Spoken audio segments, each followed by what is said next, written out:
Okay, I think just about everybody's here. So, Mike, we can continue that conversation a bit later on afterwards. Hello, everyone. We got a real crowd tonight. Welcome to Sail to the Sun 2022. For those of you who don't know me, my name is Wally Moran. I'm the creator of the Sail to Sun ICW rallies that Mike was just asking about. Mike and his wife were one of two of last year's participants. The purpose of this seminar is to advise you folks who are going down the ICW right now of the challenges that are ahead of you, and to make your trip south as simple, as easy, and as enjoyable as possible, and to answer any questions that you have. So my usual format is to give a bit of a chat about a few specific issues to address different things that I might feel are a challenge. Last week, for example, we talked about Nicole. I mean, what else was there to talk about? We have this big storm coming at us. So anyway, we had that chat about the winds and the weather and what could be expected. And boy, oh boy. Sorry, I have to keep flicking over because I've got lots of people entering right now. Anyhow, the purpose here is to give you some basic ideas on how to travel the ICW comfortably and enjoyably and safely. And then at the end of my little talk, I'll take any questions you've got. And I mean any questions at all. If we have any attractive ladies out there who are single and want to date on Friday night, that's a question I'll happily answer. If you want to know where to take your dog walkies at an anchorage, we can handle that question as well. If you want to know about marinas, anchorages, provisioning, shoaling, anything of that nature, whatever questions you've got in the ICW, that'll be the time to ask them, okay? So don't be shy. There is no such thing as a dumb question. And I'm still waiting for somebody to stump me with a question. So over to you guys. Okay, I'm going to share the screen now and we're going to get started. There we go. Okay, you folks are the class of 2022, as I mentioned earlier, and hopefully you will still be doing this trip in 5 and 10 and 15 and 20 years from now, and you'll be able to give other people assistance on their trips south. Now, I'm going to repeat something that I've brought up each seminar on the way south, and the reason for this is because it always needs to be repeated. Stuff is going to go wrong, and you got to remember that. Things are going to break. For example, I just had a fan belt go on me today, and that's going to have to be fixed in the morning. Anchors will drag. Hopefully you have a Mantis and that won't happen. A little bit of a plug there since I sell Mantis anchors. Storms are going to happen, as we noticed last week. There are going to be storms, and it's just one of those things that you have to deal with. Okay. So I still have people coming in, so if I go sideways every occasionally second here, that's why I'm adding new people in. So anyway, as I was saying, storms are going to happen. Schedules are not going to work. You shouldn't have a schedule anyway. Your outboard will screw up. That's the other project that I'm working on right now. My outboard is screwed up and I'm fixing it. Maintenance is mandatory, and there are times definitely you're going to be discouraged. I still remember my first trip south 20 years ago, and I hit a real bad day. Things went really rotten at the end of what was actually a great sail. I managed to go aground. My furler buggered up. I was just frustrated and full of tension, and it took me 3 days to get my mojo back and get traveling south again. I was badly discouraged, but I managed to get over it, and you have to expect these things will happen. It's all part of being a cruising sailor. Now, for the guys, remember, and this one's specifically for us guys here, cruising is supposed to be fun, and I want to keep reminding you guys of this. You've got to take time to enjoy the trip and your partner. We've retired, we've made enough money that we can afford to live this lifestyle, take a nice boat south and enjoy it. You don't have a schedule to follow. You don't have to race south. Take your time, enjoy it. You don't have to be a type A person anymore. Take time to relax and do laundry or boat chores, avoid bad weather like we all had to do last week. Get off the boat and take a break, go exploring. There's lots of stuff to visit. Chase a Frisbee, chase your wife, chase the dog, whatever. Just enjoy yourself. You can have a plan, but you shouldn't have a schedule. And as one friend of mine said years ago, he said, just have intentions. And intentions are pretty good because, hey, I intend to be in Miami in mid-December, and you might not make it there till the first week of January. So, and the reason I make a point of this right now is that most of us have just spent the best part of a week hunkered down avoiding bad weather. Everybody's roaring to get going again. They're racing, they're trying to make up time. What time are you making up? This is the question I have. You're retired, you're cruising. You don't have to make up time. Enjoy where you're at, and don't rush. Don't feel you have to be at some place.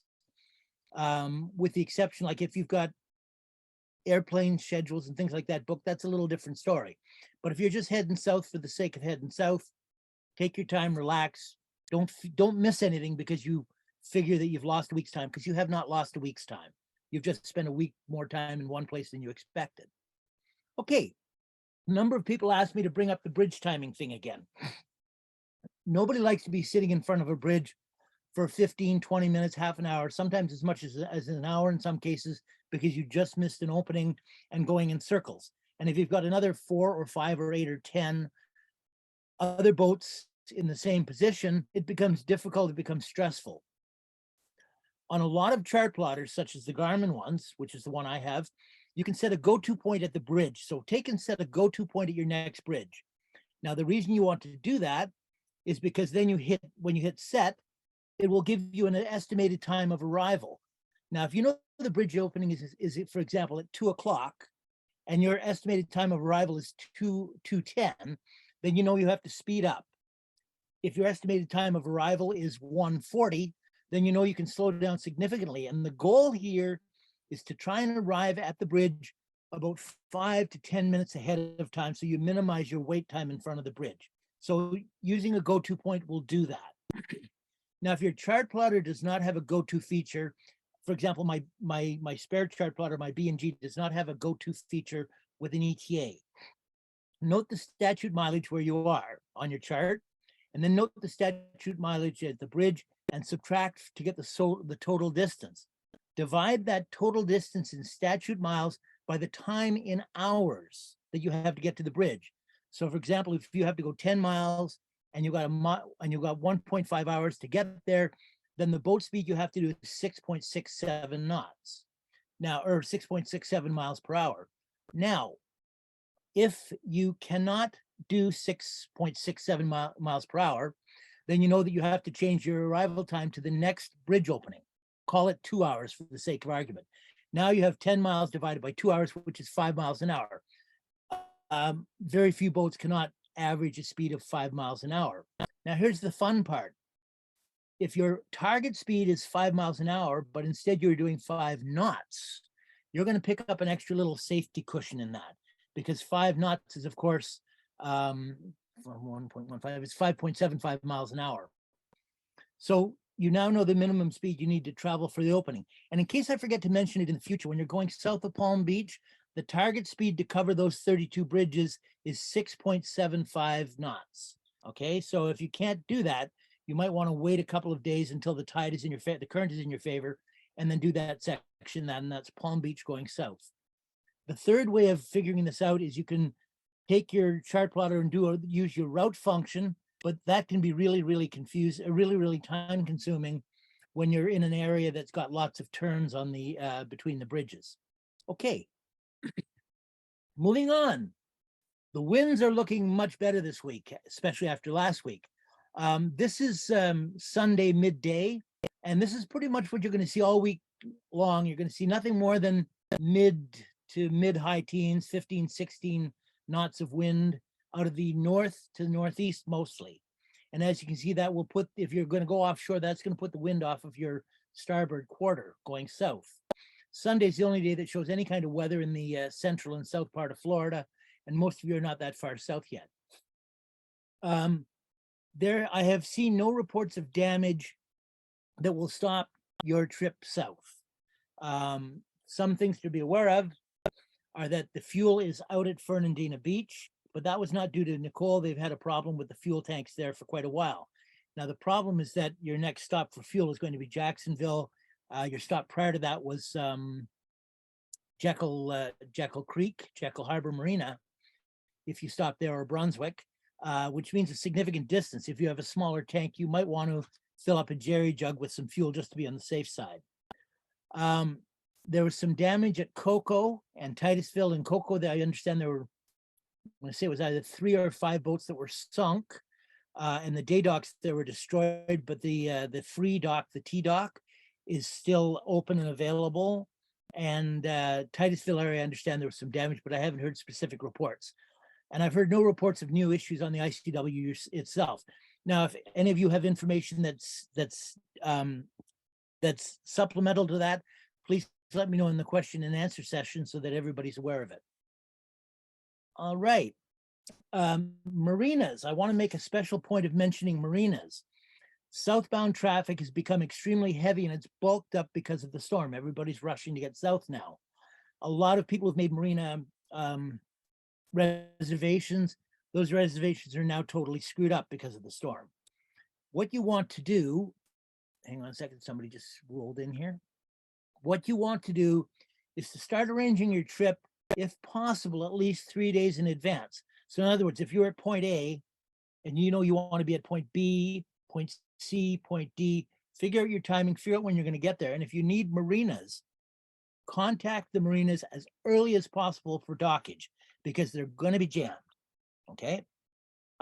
If you have a marina booked and you cannot make that marina on the day that you said you would be there, please call them and advise them as soon as possible so that they can resell that slip. Okay. They will appreciate that you have done that, and it will make them much more amenable to helping you out. One of the reasons for companies like Docwa and Snag a Slip and that was exactly this. People were not reporting it when they couldn't make their way back to a marina, or when they couldn't make it to a marina on a specific night when they'd already booked a slip. They didn't call the marina. The marina then lost the revenue for that slip. You get half a dozen boats doing that, and you're talking close to $1,000 in lost revenue. And I don't know a whole lot of small businesses that can afford to lose $1,000 a night. So make sure that you contact the marina if you cannot make your marina. Okay, a lot of marinas in the area, South Carolina and Georgia, use Docwa and Snag a Slip and such. I'm not a fan of Docwa or Snag a Slip, but unfortunately, you're not going to have a choice in the matter. You're going to have to book through those things. So be aware of that. Charleston, especially, the only marina I can think of offhand that does not use Docwa would be the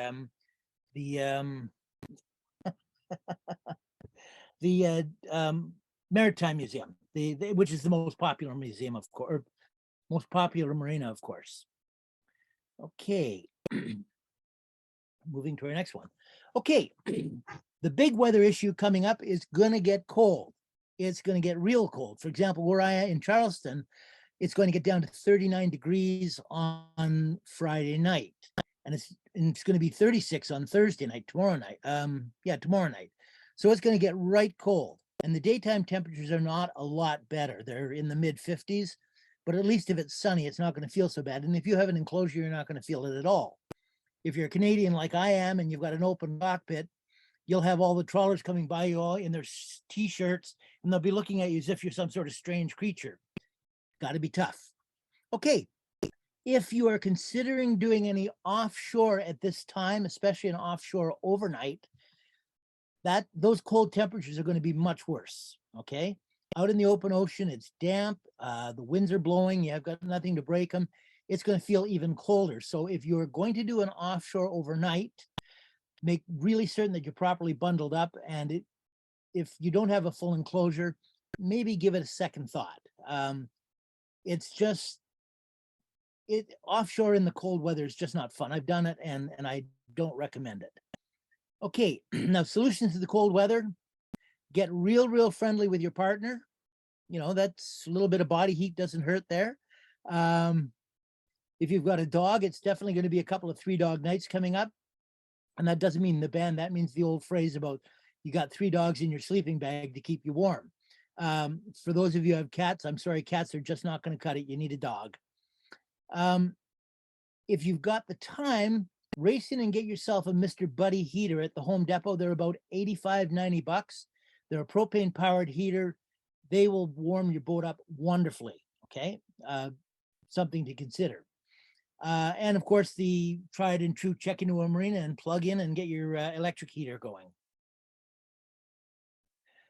Something else I want to mention, for those of you who are going to be in Georgia, South Georgia for the Thanksgiving week, Thanksgiving Day, Thursday, there's a Cruisers Thanksgiving held at St. Mary's, Georgia, which is just south of Cumberland Island and just north of the Florida-Georgia border. This is a long time cruisers tradition. Anybody who's been there, Mike Brazil, you can tell people how much fun it is, can't you? Earth to Mike, okay. Definitely go. There we go. Okay. If you want more information on the Cruisers Thanksgiving at St. Mary's, they have a Facebook page. I've linked it here. If you don't have time to copy that down, you can email me and ask for it, or grab a screenshot right now, or just Google St. Mary's Cruisers Thanksgiving on Facebook, and the page will come up for you. You get a free turkey dinner with all the trimmings, lots of great camaraderie, and there's a whole bunch of new and longtime cruisers. You want to contact Charles on Facebook, just go to the Facebook page and the Cruisers Thanksgiving page and leave a note. The cruisers, what we contribute is the sides, whether it's a cranberry sauce or gravy or dessert or what have you. We contribute the sides on top of the turkey dinner. So anyhow, in addition to that, the Thanksgiving dinner, there are other events. They provide rides out to the grocery store for shopping. And this goes on from Wednesday through Friday. There is no marina any longer in St. Mary's. The marina got blown away in a hurricane, 5-6 years ago now, and it's never been rebuilt. It's all anchoring. So what you want to do, if you can, join your fellow cruisers and try and help to keep this wonderful tradition alive. Okay, moving on. Charleston. A lot of you are getting into this area if you haven't already reached Charleston. Something to remember about Charleston, you'll be coming there out of Georgetown. When you leave Georgetown, you want to try and get the ebbing tide leaving Georgetown in order to make your path out Winya Bay and into the ICW again much faster. The ebbing tide will move you along very, very quickly. Keep in mind that the Ben Sawyer Bridge to the immediate north of Charleston closes at 4 p.m. until 6:30. Most boats are not going to make that 4 p.m. closing, okay? And you don't want to get stuck there because there's no place to anchor there, and you don't really want to be going through Charleston Harbor at 6:30 in the evening in the dark. It is a difficult, especially the first time. It's a very difficult harbor to get through, and then find your way to either a marina or to an anchoring spot. What you want to do is anchor out in one of the creeks to the north, such as Whiteside Creek, or stop at the Isle of Palms Marina if they have dockage available. Now, the best marina in Charleston, in my opinion, is the Charleston Maritime Center. And that's not because it's got a tennis court and swimming pools, because it does not, believe me. It's the best one because it's within staggering distance, excuse me, not staggering distance, but walking distance of all the best pubs and restaurants in downtown Charleston. So if you can get a slip at the Charleston Maritime Center, you will be very, very happy to be there. The one drawback is that it can be very bouncy in some conditions, so make sure that you fender well. Also, the current coming in can be very tricky, so make sure that you're carefully handling your boat. If you want to anchor out in Charleston, as you can see by the arrows there, there's an anchorage right here that's somewhat used. Here's the more common anchorage just above the entrance to the ICW again, and that is opposite the mega dock. The only problem with these anchoring out in Charleston is that it can be very difficult to get ashore. There's not a whole lot of shore access available. Something I suggest to people is the Wapoo Creek anchorage, which is on the south side of the Wapoo Creek Bridge, which is right here. Once you go through the bridge and you look ahead, you'll see what looks like a little island. At high tide, it's just basically a bunch of reeds sticking above the water. Slide in there and anchor. It's about, I'm going to say 17, 18 feet at low tide. But the holding is very, very good. And it's away from the wakes that'll be coming by you on the ICW. And that's a good spot to anchor out overnight. Also, it gets you past the Wapu Creek Bridge, which opens, I think, is closed from 7 to 9, which means if you want an early start, you need to be on the other side of Wapu Creek. Okay, moving on. Charleston to Beaufort. Now it's pronounced Beaufort, not Beaufort. As I mentioned, the Wapu Creek Bridge opens late in the morning. You can do Charleston to Beaufort in a very, very long day. And if you have the tides and the currents with you, you're far better off to anchor out on your trip south to Beaufort. One suggested anchorage is Steamboat Creek, which is off the ICW. Here's your ICW turn off right there, where you would just swing into the next creek.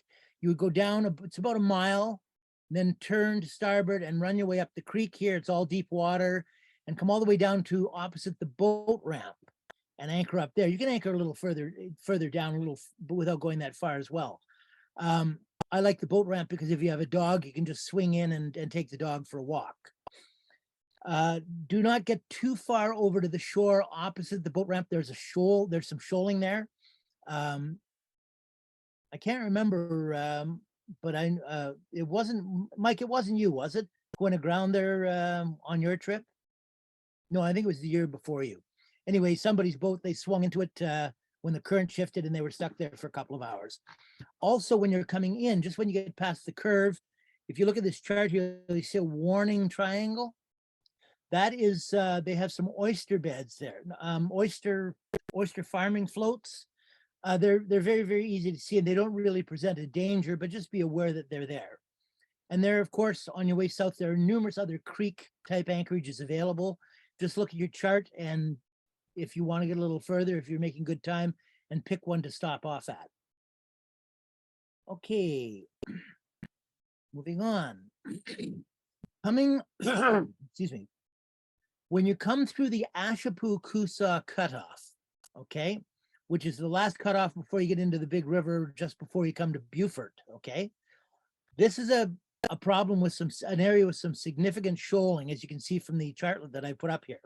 Okay, at low tide, if you draw 5 feet, you're not going to make it through. You're going to go aground. If that's the case, 5 feet and better, you can anchor off just above the turnoff to the Ashapoo-Coosaw cutoff and wait for a little bit better state of tide there. If you can do so, it is best to time this cutoff for mid-tide, okay? Or if at any event, a rising tide. One suggestion is to take a look at Bob 423's track, which you can see as the dotted line that runs through here. Basically, on this cutoff, you want to stay pretty much center between the markers, okay? Now, it's mostly green markers along here. So the green marker and the shore to your starboard side, you want to stay about dead center there. And if anything, probably favor the greens a little bit. When you enter the Ashapoo-Coosaw cutoff, if you look down here at the inset chart that I put here, you want to stay, you don't want to come in, you don't want to cut the corners, what I'm saying.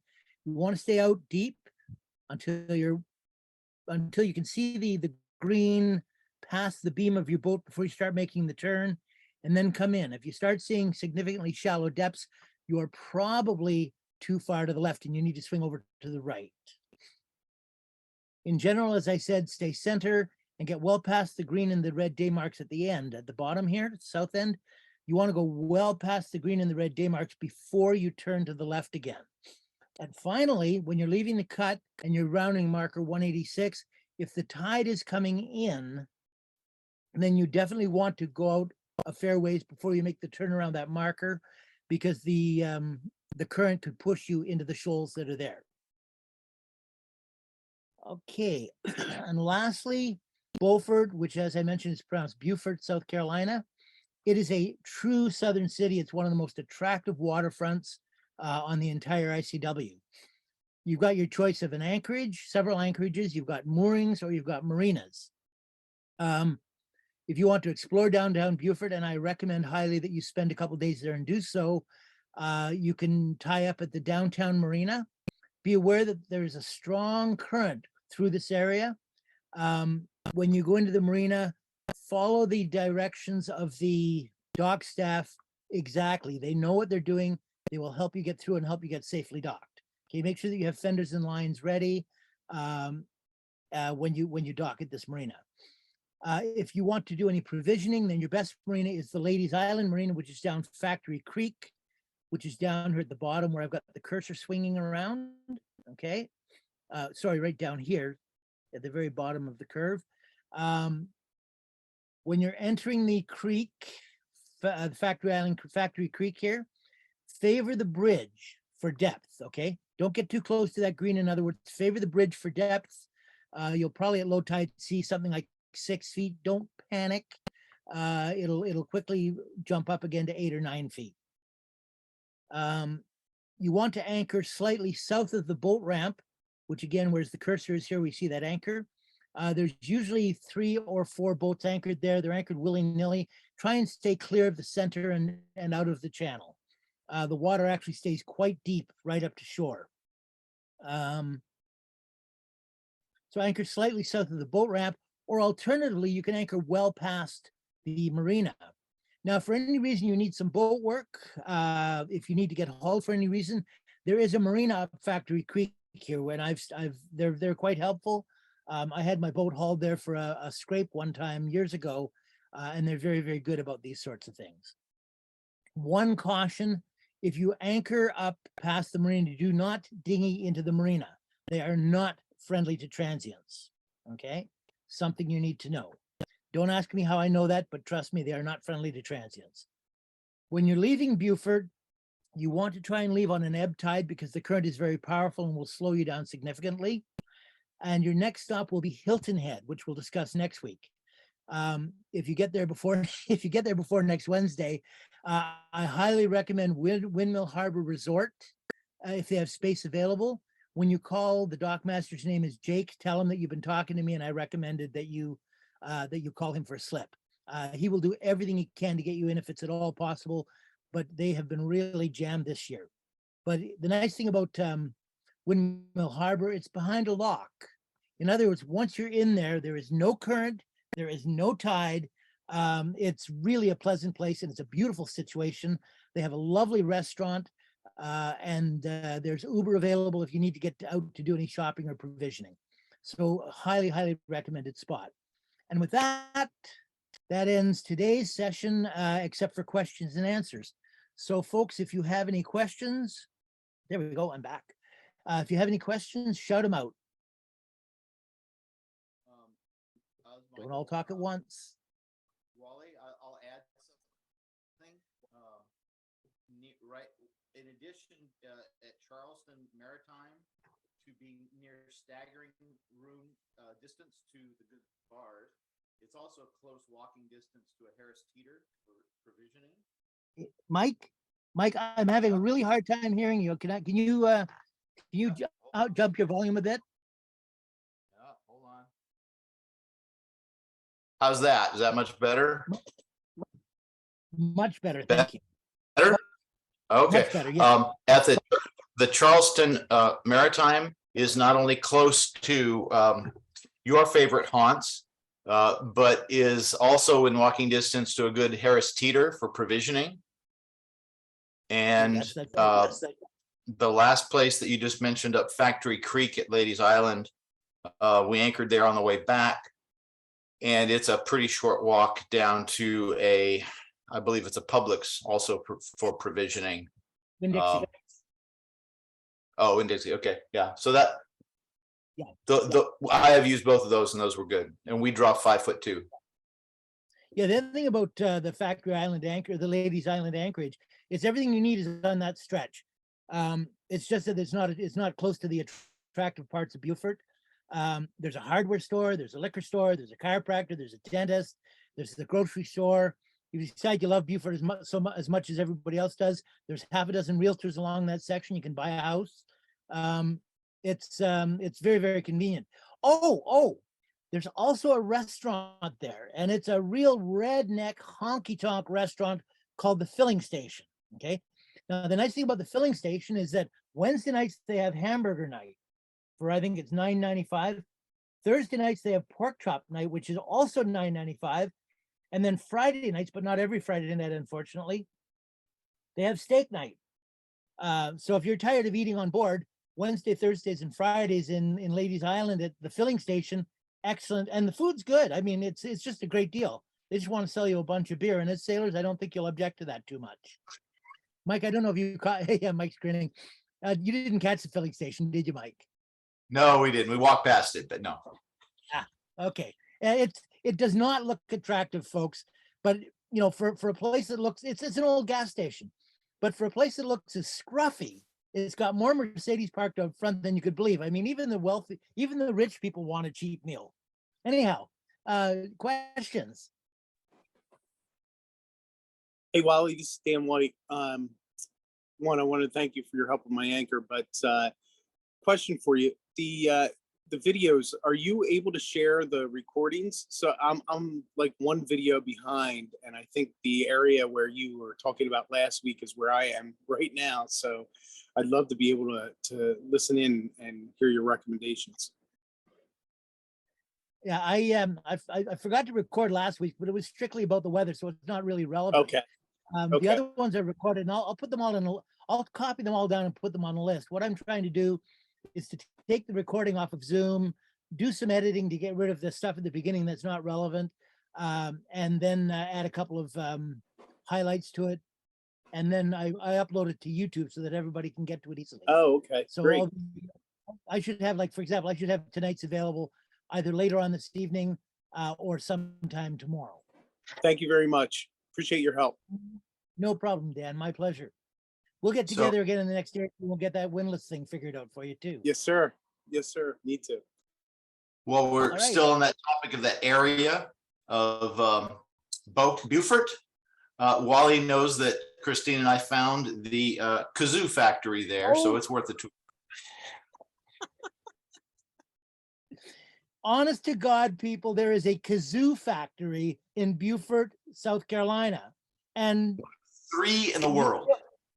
out of the 100+ people that 100+ boats that I brought south in the Sail to the Sun rally, the only person to discover this, in fact, the only person I've ever heard and knew about it all, is Mike Brazil, right to the side of me, right there.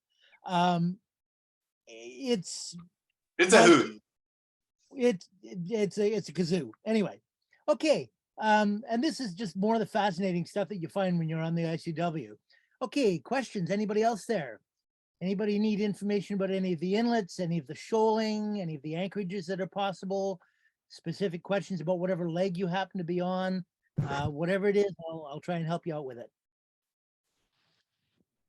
Yeah, I have a question. Shoot.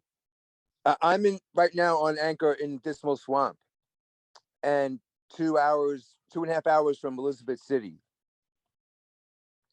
Would you Okay, Would you I've anchor heard in you right. Elizabeth You're City anchored or- in Dismal Swamp and Yes, can you hear me? In Dismal Swamp, you 2 were hours breaking up. away from Elizabeth City. Yes. Would you spend the night in Elizabeth City, or would you try to cross over to the Alligator River in one Now, shot? stay in Elizabeth City for a couple reasons. One, it's free. There's a free dock there. Now, that being said, if the wind is strong out of the south, don't take the free dock. Stay on the north side of the bridge and tie up to the wall. But Elizabeth City is a popular stop. It's if there's more than 3 boats at the free docks, they'll have a little greeting ceremony at 5 o'clock near the docks. Is this A that couple of Christian beer university? for you and flowers for the ladies. Is So, this and Elizabeth Christian City is an university? interesting city. Pardon me? Is this the dock at the Christian University? Yeah, exactly. Right by the Christian University. There's Oh, a free okay. dock there. Okay. If you do use that free dock, remember that I think the gate closes at 9 o'clock, something like that. So, and I'm talking about just immediately north of the bridge, not all the way down as far as the Christian University, but over by the bridge. I have to look at it on a chart. I'm not familiar with it. Yeah. But that's a nice spot. There's a restaurant there that specializes in hot dogs of all things. And that was pretty good. I've often thought of doing an article for one of the sailing magazines called Dining Down the ICW and talking about all the different restaurants like the prime rib place on the over in Coin Jock and the hot dog place and the filling station, all these different kinds, because there's some fascinating places to have dinner on the way south. Okay, anybody else? Questions? If you're having trouble getting across with the audio, just use the chat function. I'll set it up here.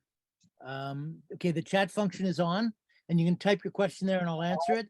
Also, if you need to, just raise. There's a function in here where you can raise your hand, and I'll see you coming up that way. Hi, Wally. Okay, questions, My anybody? name is Danielle. Can you hear me okay? My goodness. Yeah, we're in Wrightsville Beg your Beach, pardon? and I'm in Wrightsville Beach looking for an anchorage in the next stretch. And do you have any recommendations between Wrightsville Beach and Myrtle Beach? Oh yeah, absolutely. Okay, coming out of Wrightsville Beach, depending on how far you want to travel, what's your usual mileage per day? Probably around 40 to 45 miles. Okay. If you are feeling ambitious to do that distance, you could actually go all the way down to Little River Inlet and anchor up at Little River Inlet. Alternatively, and what I would suggest that you might find, what's the draft in your boat? It's just under 5. We say 5. 5 feet? Okay, you're in good luck. Take the trip down, like run from Wrightsville Beach. You can stop at Carolina Beach Inlet if you wanted. You can anchor there. There's also mooring balls, or else go through Snow's Cut, take the Cape Fear River down, and in Southport, when you turn into the little harbor at Southport, you'll see a bunch of docks on your right-hand side.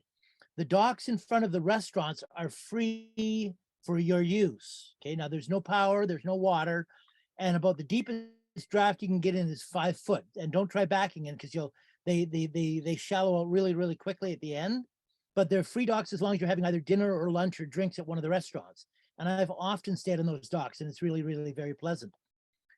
From Southport, your next anchorage would be Little River Inlet. And what I often tell people, we discussed this the week before last, when you come out of Southport, you can go offshore if the weather's pleasant, run 26 miles to Little River Inlet, come in the inlet, and then anchor out just past the ICW on the west side of the ICW. There's a nice anchorage there. Alternatively, you can swing into Myrtle Beach, but once you leave Little River, okay, you pretty much don't have any anchorages until you're well into the Waccamaw River, and then some of those anchorages are a little tricky.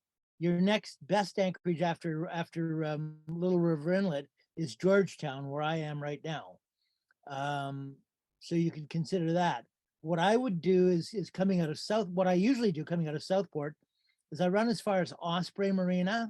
And again, they've been very crowded this year. You might end up going down to either Bucksport or Wiki Watchy or Waka Witchy, or it's on the waterwayguide.com site. Just look for marinas on the waterwayguide.com. But those 3 marinas, Osprey, Bucksport, and the Wiki Watchy, are decent marinas to stop at on that trip south, and then carry on to Georgetown. Georgetown, nice large anchorage here. There's probably a dozen, 15 boats here now, and nobody's anywhere near anybody else. But Wally, what Thank about you. Calabash Creek? It's past Southport. We anchored there. Calabash Creek, what about that? We anchored there on the way back. It's south of Southport. I don't know if you could make it that far. Where exactly south of Southport, Mike? Oh, I gotta look it up here. It's not quite to Georgetown. It's before Myrtle Beach. It's right at the border of South and North Carolina. It's right at the border. Oh, that's Little River Inlet. Oh, okay. Yeah, Okay. that's Little River Inlet, and that's a lovely anchorage. I spent a lot of nice evenings there. Okay, anybody else? Any other questions?